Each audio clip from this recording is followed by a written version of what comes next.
Dr. Yoni Whitten here, and this week we're going over a quick and easy strategy for eliminating neck pain. Let's get into this.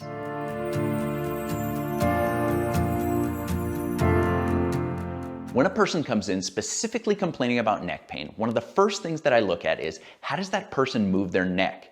And one of the tests that I use for this is cervical rotation. For this test, I have the person stand straight and tall, and then I have them turn their head slowly to one side as far as they can, and then as far as they can to the other. What I'm looking for here is really simple. The head should rotate 85 to 90 degrees, and the nose should basically line up with the point of the shoulder at the end range of rotation. The motion should be smooth, easy, and pain-free, and you should go equally far to both sides. When you go to perform this simple test, if you find that you don't have that 85 or 90 degrees of rotation to both sides, or if you find that one side moves way easier than the other, or if you have pain, stiffness, or tension in your neck when performing this basic range of motion, well then restoring normal movement to your neck would be massively beneficial.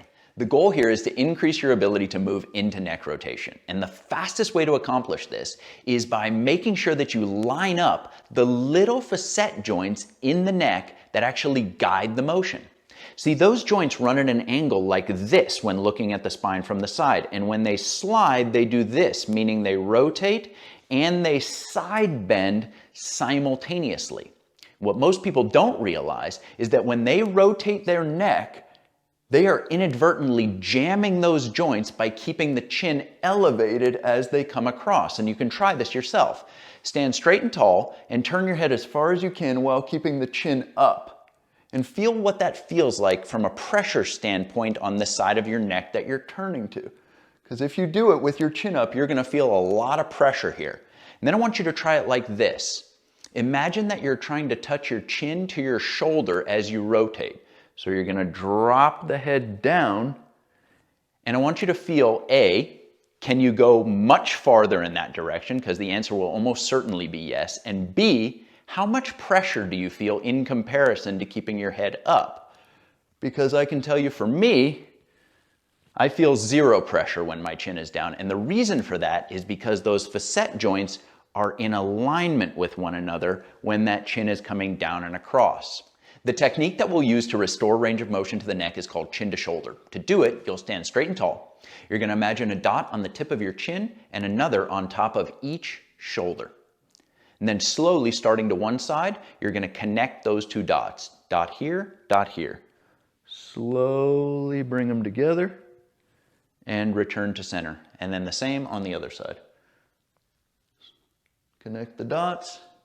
Return to center. Always moving slowly, always bringing the chin down to the shoulder, not the shoulder up to the chin. Shoulder stays down, chin comes across. Now importantly, the movement is diagonal, it's performed slowly, and you need to make sure that it stays pain-free, so you're only going as far as you can comfortably go. If you find some discomfort, try dipping the chin a little bit more and see if you can work your way around the discomfort. You never want to force your way through it, but you have the option to try and go a little deeper forward and see if there's a way around it, because you might find that as you go deeper, hey, look at that, it just opened up. Importantly, you want to reassess on every 5 repetitions or so to see if it's possible for you to go just a little bit further if you do run into any restrictions along the way. If you find that performing chin to shoulder in a standing position is too difficult for you and you can't get a good range of motion, or it just hurts too much, well then you can offload this technique and perform it lying flat on your back.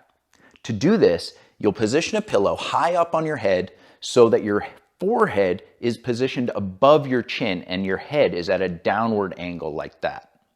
That's going to help make sure that your facets remain in optimal alignment throughout the movement. From there, you'll imagine the same dot on the tip of your chin and on top of each shoulder, and then you'll slowly roll the head to the side and connect those two dots. Returning back to center and going to the opposite side. Back and forth, 10 to 15 repetitions to each side. Now for people who have a significant forward head posture, you may need to use a higher pillow, or you can use that option if you find that your range of motion is still restricted. Those people will often find that having more elevation underneath the back of their head helps to open up those facet joints and gives them a greater range of motion.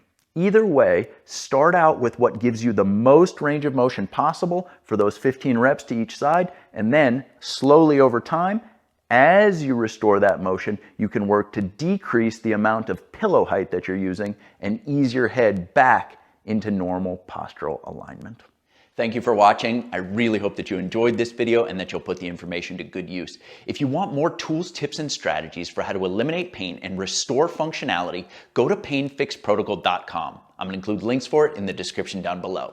But before you head over there, make sure to give this video a thumbs up and subscribe to the channel so that you stay updated on the new videos that come out every single week. That's all for now. See you next time.